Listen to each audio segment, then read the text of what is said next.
Cluster ಮಟ್ಟದ ಪ್ರತಿಭಾ ಕಾರಂಜಿ ಮುಂಡ್ರಗಿ ತಾಲೂಕು ಕಕ್ಕೂರು ಗ್ರಾಮದ ಸರ್ಕಾರಿ ಹಿರಿಯ ಪ್ರಾಥಮಿಕ ಶಾಲೆ ಕಕ್ಕೂರಲ್ಲಿ ನಡೆದ 2025 ಮತ್ತು 26ನೇ ಸಾಲಿನ ಕ್ಲಸ್ಟರ್ ಮಟ್ಟದ ಪ್ರತಿಭಾ ಕಾರಂಜಿ ಕಲೋತ್ಸವ ನಡೆಯಿತು.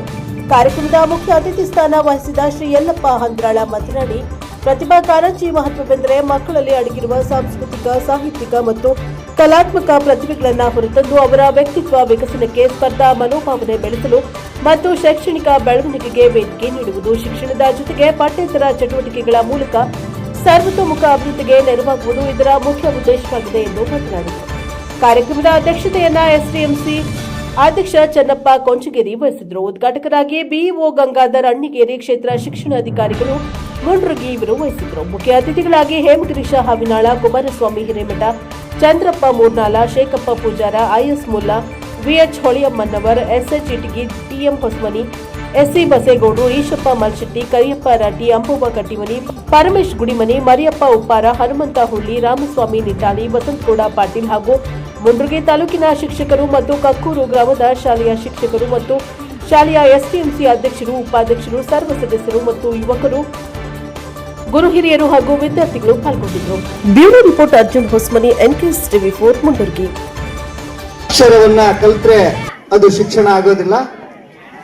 ಶಿಕ್ಷಣವನ್ನ ಪಡೆದಂತ ಪ್ರತಿ ಮಗು ಈ ಸಮಾಜದಲ್ಲಿ ಬದುಕಬೇಕು. ಈ ಸಮಾಜದಲ್ಲಿ ಅತ್ಯಂತ ಆತ್ಮವಿಶ್ವಾಸದಿಂದ ಸ್ವಾವಲಂಬಿಯಾಗಿ ಬದುಕಬೇಕು ಅನ್ನೋದು, ಉತ್ತಮ ವ್ಯಕ್ತಿತ್ವವನ್ನ ಹೊಂದಿ ಉತ್ತಮ ವ್ಯಕ್ತಿಯಾಗಿ ಈ ಸಮಾಜಕ್ಕೆ, ದೇಶಕ್ಕೆ ಆಸ್ತಿ ಆಗಬೇಕು ಅನ್ನೋದು ಇಲಾಖೆಯ ಉದ್ದೇಶ, ಸರ್ಕಾರದ ಉದ್ದೇಶ.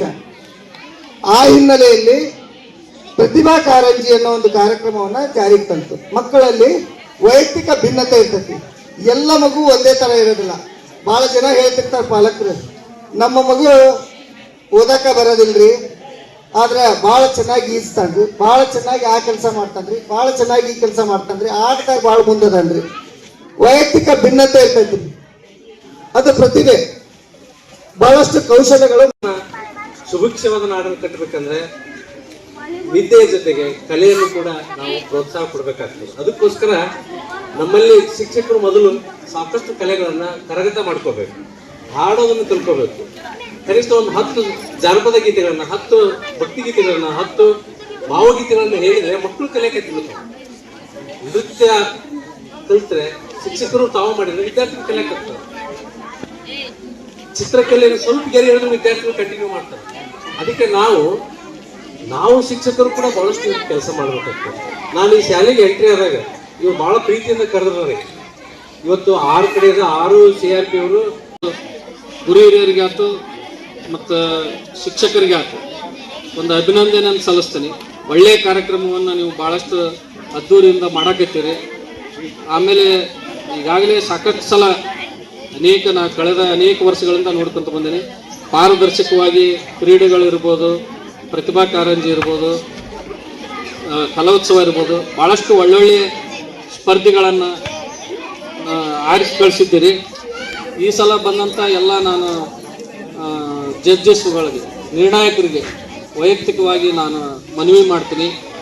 ಒಳ್ಳೆಯ ಪ್ರತಿಭೆಯನ್ನು ತೋರಿದಂಥ ವಿದ್ಯಾರ್ಥಿಗಳನ್ನು, ಒಳ್ಳೆಯ ರೀತಿ ಅಭಿನಯವನ್ನು ನೀಡಿದಂಥ ವಿದ್ಯಾರ್ಥಿಗಳನ್ನು ಇಲ್ಲಿ ಪಾರದರ್ಶಕವಾಗಿ ಸೆಲೆಕ್ಟ್ ಮಾಡಿ ಮುಂದಿನ ಹಂತಕ್ಕೆ ತಾವು ಕಳಿಸ್ಬೇಕು. ಅದರಲ್ಲಿ ಆಯೋಜನೆ ಮಾಡಿರ್ತಕ್ಕಂಥ ಎಲ್ಲ ಎಸ್ಡಿಎಂಸಿಯ ಅಧ್ಯಕ್ಷರು, ಸರ್ವ ಸದಸ್ಯರಿಗೆ ಒಂದು ಧನ್ಯವಾದಗಳನ್ನ ತಿಳಿಸ್ಲಿಕ್ಕೆ ಇಷ್ಟಪಡ್ತೀನಿ. ಯಾಕಪ್ಪ ಅಂತಂದ್ರ ಗ್ರಾಮೀಣ ಪ್ರತಿಭೆ ಅಷ್ಟು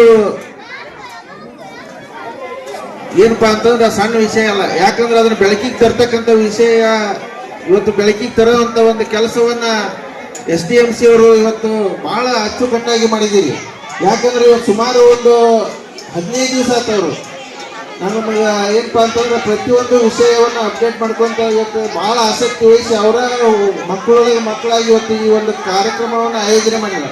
ಯಾಕಂದ್ರೆ ಇವತ್ತು ತಾವೆಲ್ಲರೂ ನೋಡ್ರಿ, ಇವತ್ತು ದೊಡ್ಡ ಸ್ಕೂಲ್ ಒಳಗೆ, ಇವತ್ತು ಸಿಟಿ ಅಂತ ಸ್ಕೂಲ್ ಒಳಗೆ ಇಂಥ ಒಂದು ಪ್ರತಿಭೆಗಳನ್ನ ಆಯೋಜನೆ ಮಾಡಲ್ಲ. ಅಲ್ಲಿ ಏನಪ್ಪಾ ಅಂತಂದ್ರೆ